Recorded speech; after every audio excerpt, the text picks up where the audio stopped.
Yep, I gotcha. Mic check, mic check. Temperatures in the 20s outside. Anchoring the National Weather Desk this morning on cool.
From our nation's capital, this is the National Weather Desk.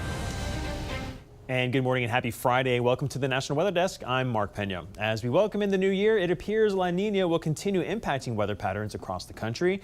And while that won't be good news for skiers in the Rockies, it could be a plus for those in the Northeast. This is the Climate Prediction Center's outlook for the month, and as you can see, much of the west and south have above average chances of seeing warmer temperatures.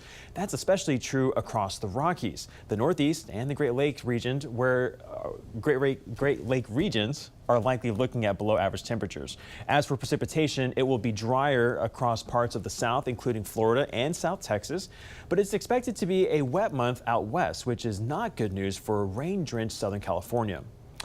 That rain was on full display yesterday. It caused widespread flooding and dangerous conditions in the San Diego area.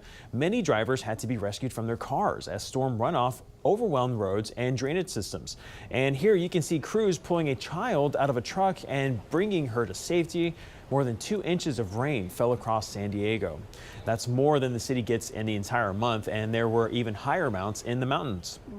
For the first time in 20 years, it rained on the annual Rose Parade. The heaviest rain fell before and after the floats and bands marched through the streets of Pasadena. The wet weather meant smaller crowds along the 5.5-mile route. And the Bay Area also rang in the new year on a wet and windy note. Strong winds brought down numerous trees and power lines. This car flipped over in what could be a weather-related accident. More wind is in the forecast for today and tomorrow, with gusts up to 50 miles per hour that are possible. Meantime, the new year is getting off to a very snowy start in central New York. Lake effect snow is blanketing the region north of Syracuse, with some places expecting 2 to 3 feet by tomorrow morning. Brandon Roth is driving through the snow bands this morning. Certain areas have just been absolutely buried in snow. You can see here the snow piling up in the village of Pulaski, and it's been the same story as we've gone up that in Oswego County, up that 81 corridor where Sandy Creek. It's the same story as this band is left just dumped several inches an hour. Part of the problem is these gusty winds are drifting, blowing the snow onto the roadways, even if they are plowed. And of course, that's making for zero visibility. Very dangerous very dangerous driving conditions here. People now just start trying to dig out after being buried by these bands of lake effect snowfall here in Oswego County. New Year's Day was a snowy one in parts of New England. This video was taken in central Massachusetts, where 2 to 4 inches of snow fell. Now the cold moves in, with high temperatures in Boston staying at or below freezing well into next week. Different story in Colorado. Warm weather forced at least one community to postpone its annual polar plunge. In most years, crowds gather on an icy lake as brave swimmers take a New Year's Day dip in the frigid water. But this year, the ice was just too thin to support the crowd. It's so crazy to be able to walk out on the ice in a t-shirt in like 70-degree weather. I enjoy it, actually. I don't know. I don't mind it. I'm not bundled up. I'm hanging out and having a good time. It's very extreme. It's beautiful. But I think we're going to get it pretty soon. The polar plunge will now take place on March 1st. It's been nearly 2 weeks since we experienced the shortest day of the year. That means we are now seeing more daylight every single day. If you live close to the Canadian border, that means an extra 50 to 60 minutes of daylight between now and the end of this month. Most of the nation will gain 30 to 40 minutes, while southern Texas and Florida will only see 20 more minutes of daylight. The most extreme example is in Anchorage, Alaska, which gains more than 2 hours of daylight this month alone. A winter storm brought 70-mile-per-hour wind gusts to western New York this week. The gusts were so strong they literally lifted one Buffalo area woman off her feet earlier this week. Taylor Epps has the story. Never in a million years would I think I would go flying into the air like a kite. Swept off of the ground in an instant. It happened so quickly. I just couldn't even believe that it was happening. 71-year-old Diane Miller ventured out Monday through the wind and snow to run some errands and thought she'd stop by her daughter's house in Lackawanna. I was opening up her front door and the wind caught me and I went flying. Right into a bush. Her daughter's doorbell camera caught the whole thing. I was holding on to the screen door trying so it wouldn't blow open. And the wind gust must have caught the screen door. And then I went into the bushes and onto the ground. And then I got up. Are you okay? Don't know how I even got up like that, but I did. And you're okay, right? I am okay. Think God took care of me because at my age, my bones break very easily and I have no broken bones and actually I'm not in pain. I'm wondering how I'll be tomorrow with achy bones, but right now I'm really good. Her daughter is a nurse and checked her out. She tells me she was just in shock at how strong the gust was. I never experienced a storm with this much wind. That's why I didn't anticipate getting thrown in the air. But yes, I went flying. Water main breaks are not unusual during frigid weather, but one woman in Rhode Island found herself in the wrong place at the wrong time as pipes burst. Devin Bates reports. My front wheel go down like that. I seem like my car goes slow. Video from nearby neighbors shows the aftermath of Rexmay Cowcow's SUV taking an unexpected deep dive into a sinkhole. As it opened up beneath her, she says it was a terrifying moment to be behind the wheel. I saw the water run, but not too heavy. I see like slightly water, and I think it's okay because they fix all day. So I slightly turn left, slow, very slow, and then just crack. Fortunately, she's doing about as well as one could after such a wild ordeal, a bit sore and shaken up. Shaking. Even in the hospital, all my body's shaking. So they checked you all out there? Cranston Mayor Ken Hopkins paid a follow-up visit to Rexmay and her husband. He was also on the scene after she was assisted out of her SUV. And this time of year, you get the cold and the freezing, and I don't know why it broke, but that's something Providence Water's going to have to explain. Rexmay says she's doing better and seems hopeful 2026 can't get much worse than falling into a sinkhole. Happy New Year. Happy New Year. 2026 will be better. Right. Yeah. Okay. Thank you so much. Western Montana was slammed with rounds of seesaw-type weather last year, from brutal winter storms that dropped feet of snow before winter loosened its grip and fire season flared up. Meteorologist Mitchell Coombs looks back at some of last year's events.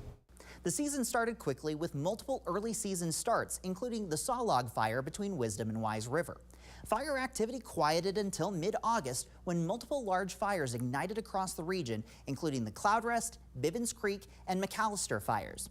The Windy Rock Fire north of Garrison was the largest of the season in our part of the state, scorching 4,243 acres. More than 2,400 fires burned a total of 75,067 acres statewide. Amid the year's extreme weather events, Montanans were treated to a vivid natural spectacle throughout the year, the aurora borealis. On November 11th, Veterans Day, the strongest northern lights display of the year lit up the night sky and was seen as far south as Florida and Texas. These sights are a result of strong solar flares which release charged solar particles that interact with the Earth's atmosphere. December brought a 1-2 punch of high-impact weather. A pair of prolonged atmospheric river events delivered record rainfall, strong winds, and unseasonably warm temperatures. From December 7th to 13th, heavy rainfall fell over northwest Montana. Mountain rainfall totals of over 8 inches were common. This rainfall combined with excessive melting of the snowpack from well above average warmth to create a disaster as significant flooding occurred across Lincoln and Sanders counties. Numerous roads were washed out near Troy and Libby, and at least 11 bridges were damaged or destroyed in the area. This part of the event also brought wind gusts ranging from 70 to 100 miles per hour and widespread power outages to areas north of Interstate 90. Just days later, a powerful cold front resulted in a statewide damaging windstorm that swept across Montana. Wind gusts of 60 to 80 miles per hour were widespread, with even stronger gusts recorded in several locations. The peak wind gust of this event was 104 miles per hour at Bynum Reservoir, northeast of Choteau. The storm caused extensive damage to trees and power lines across Montana. And for all the latest weather, news, and video, be sure to follow us on social media. We also post content from our team of 200 meteorologists across the country. And coming up on the National Weather Desk, we'll show you how a quirky Texas holiday tradition intended to bring holiday cheer is now a post-holiday headache. And we'll help you better understand black ice and what makes it so dangerous.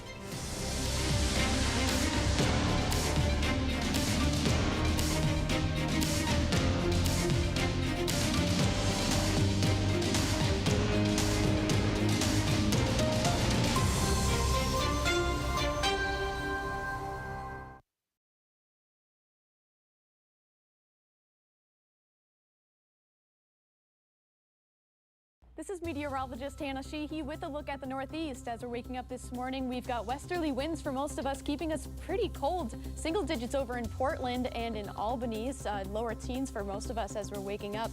Through the day, we're going to only climb into the low 20s. This is 8 p.m. on Friday. Low teens for most of us and 20 over in Portland. And it's going to be the story as we head through our day today. Very chilly. These are our high temperatures in the low 20s across the board and near 30 in New York City.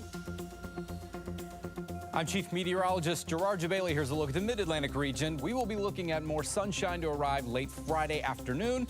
Temperatures will have a chance to rise above freezing for most areas too.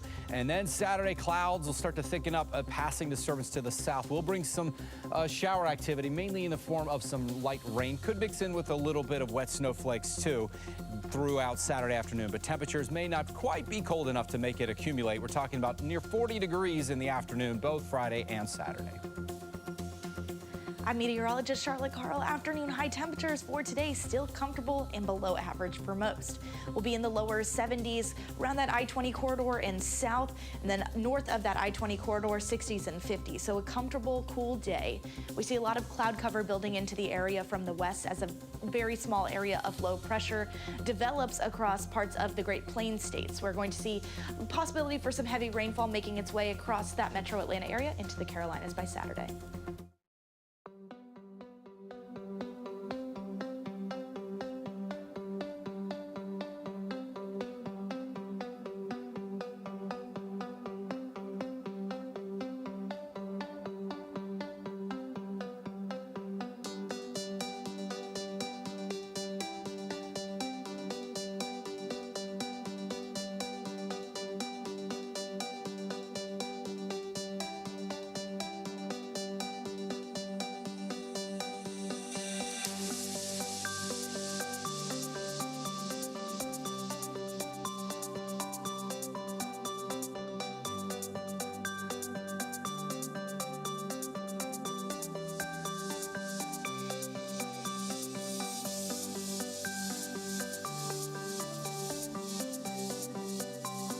You are watching the National Weather Desk. Welcome back. An atmospheric river brought rain to Southern California for the first day of the new year. To better understand atmospheric rivers, let's turn to meteorologist John Gum.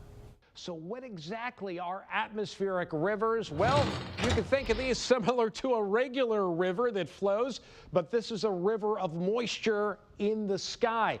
Take, for instance, our atmospheric river here. It's the moisture, in this case, coming off the Pacific Ocean in a narrow corridor that flows from the ocean onto land. And as that moisture comes onto land, it hits the mountains, and that moist air rises up over the mountains. As the air rises, it cools, it condenses, and you get heavy rainfall to form. And if it's cold enough, heavy snowfall to form as well. And this river of moisture is super concentrated, so as it persists over and over, you can really see the amounts of rain and snow add up, leading to flooding and, of course, mudslides and other disastrous consequences. Atmospheric rivers, something that in particular in an El Nino winter can have major impacts across the western part of the United States. In Ohio, a historic church was hit with a 1-2 punch. First, it was heavily damaged by fire earlier in the year. Then, leftovers of the structure were battered by high winds just last week. Jeff Schrock has the latest about the church, which was built in 1897. Vicious high winds striking St. John the Baptist Church in Maria Stein. The Marian Catholic community posting on social media that the west wall of the church collapsed. Now all that damage is compromising the integrity to the rest of the building. I think there are quite a few people in the community who thought perhaps the structure was salvageable prior to this, and I'm sure it's really a blow to them to see the building further maimed. A massive fire back in May left significant damage through the building. Smoke could be seen for miles, and the aftermath was devastating. Fast forward to today, and right now a section of State Route 119 has been closed out of safety concerns. Now church leadership and its building committee are working closely at examining options to determine the best course of action. Community members I spoke with say this is a small community and nearly everyone is of the Roman Catholic faith, so they attended masses or weddings here at this church. My family, like so many here, have roots that run deep. I mean, really deep. My great-great-grandfather helped build this church. He was on the building committee, and many other families are the same way. The church says further updates will be provided as decisions are made, but for now, the church still stands and waits on its pending future outcome. A quirky Texas holiday tradition intended to bring cheer is now a post-holiday headache. Meteorologist Chicago Windler explains. It's a time-honored tradition in the Austin area to decorate the trees along 360 for the holidays. But after the holidays, what's left behind can have some really negative impacts. Highway 360, capital of Texas highway, is home to acres of ash junipers. Every Christmas, people turn these cedar trees we love to hate into sparkling, shining drive-by attractions. If I'm being honest, I don't love this tradition. I try to appreciate it because I know Austin is known for being weird, and this is definitely like a uniquely weird thing that we do. Instead of keeping Austin weird, volunteers turned out to keep Austin beautiful for its annual tradition of taking the decorations down. Trash travels, so when it rains or when it's windy, a lot of these decorations can get into the environment. They're crushed in little pieces like this, like these Christmas ornaments right here. Shards of glass, fallen ornaments, and other holiday debris blown off the trees lie just feet from Bull Creek. It's an environmentally sensitive watershed that's home to threatened and endangered species like the Jollyville salamander and golden-cheeked warbler. All the water flows from gravity downward into this creek. So all of those lovely holiday decorations that are uphill from here can wash into this waterway. Okay, it just keeps coming. Shelby Orm is a volunteer on a mission. Things like this are really tangible for people to understand when it comes to pollution. Damaged decorations are trashed, while those that can be saved will be donated. And also I saw a few trees that use edible materials to decorate the tree, which is a better option than plastic, obviously. If people found out how much litter is left behind, that they might reconsider the decorations that they place on the trees, or maybe participate in a different holiday tradition. And it's not just around the holidays, but a year-round commitment. 1, 2, 3. In Austin, I'm Chicago Windler for the National Weather Desk. Now, not all snow is the same, and one way meteorologists communicate how wet or fluffy snow is with something called the snow ratio. Meteorologist Kit Alexander explains. Hey snow lovers, let's talk about the snow and why it varies so much based on moisture levels and temperature. Meteorologists use something called a snow to liquid ratio to describe how fluffy or wet the snow really is. And this is just a fancy way of saying how many inches of snow you get for every inch of water that fell. For example, the old school rule of thumb is a 10-to-1 ratio. I'm sure that many of you have heard of that. And that's 10 inches of snow for every 1 inch of water. But as you know, there can be a whole lot of variation every time it snows. When ratios are low, like a 5-to-1 or a 6-to-1, you get the heavy wet snow, which is perfect for packing snowballs or making a good snowman. But when ratios are high, like a 15-to-1 or 20-to-1, the snow is light and fluffy, the kind of snow that skiers are always dreaming about and thinking about for hitting the slopes. Now, in addition to snow, icicles are a common sight in the winter months. They might sometimes look majestic, but they can be a danger to you and your home. Meteorologist Will Haney has more. Icicles dangling from the edge of your home, especially larger ones like you see behind me, could mean trouble for your roof and home as temperatures rise. They also could reveal that your insulation is a little lacking. As heat is released through your roof, that melts a layer of snow underneath what we're able to see. That water then drips down to the edge of your roof and into the gutter, freezing when temperatures fall below 32. Now, problems arise when water hits that ice dam and gets backed up under the shingles. This can lead to moisture getting into the interior of your roof and home. Sunny days above freezing followed by much colder nights can make the problem worse.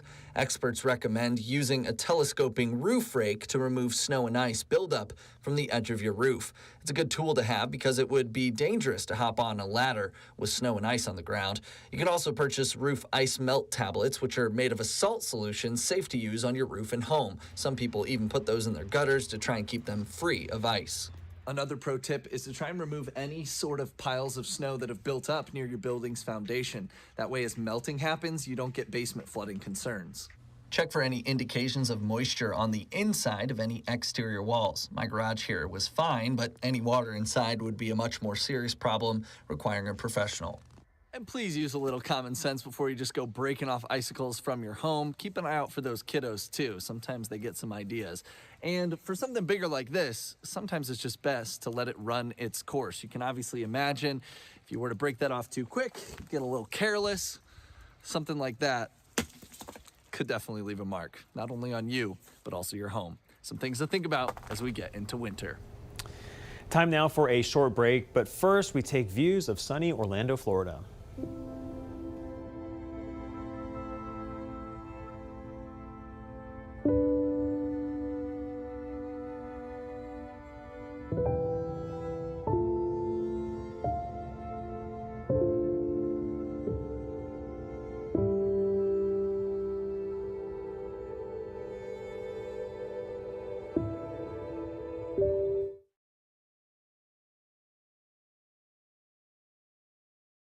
Good Friday morning, everyone. I'm meteorologist Andrew Buckmichael.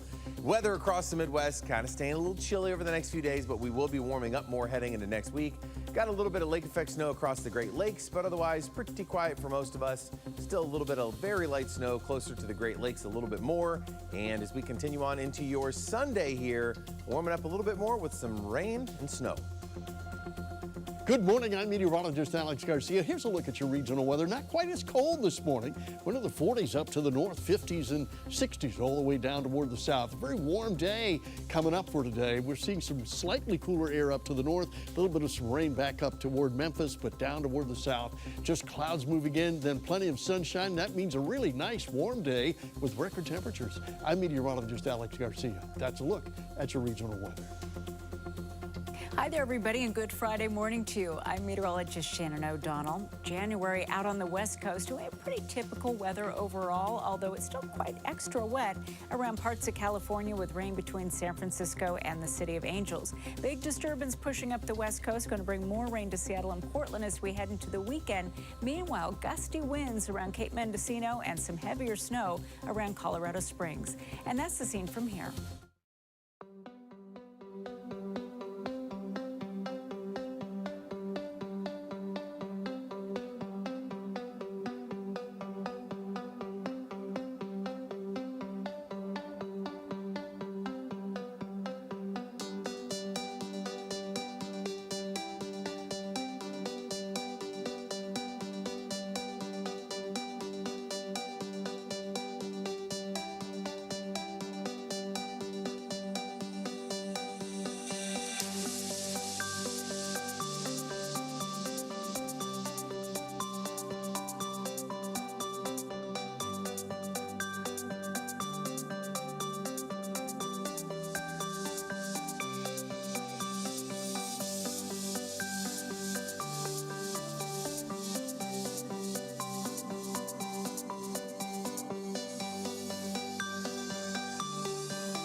watching the National Weather Desk. Now, it's that time of year where the weather can cause danger on the roads. One of those dangers is black ice. Meteorologist Shannon O'Donnell has more. Well, hi there, everybody. It's meteorologist Shannon O'Donnell out in Seattle, a maritime climate that doesn't often deal with icy conditions, but once in a while, black ice sneaks up on us, as it does everywhere this time of year. It's January. It's ice season across the entire country. Black ice is different. It doesn't necessarily accompany snow. Often it's from freezing rain or the worst of the worst, freezing fog. If you have either, you need to count on the fact that the roads are probably going to be slippery because of a layer of ice that is so thin you can't really see it. It's not black. It just tends to take on the color of whatever it's icing up over the top of. It can be so thin that our tires really struggle to grip it. So if you see rain that is freezing once it hits your windshield, or murky conditions with temperatures at or below freezing, just count on the fact that it's probably also getting very slippery across the pavement, and drive and walk with caution. For the National Weather Desk, I'm meteorologist Shannon O'Donnell.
Thank you so much for joining us. I'm meteorologist Mark Pena. Make it a great Friday. Have a wonderful weekend, and we'll see you right back here on Monday.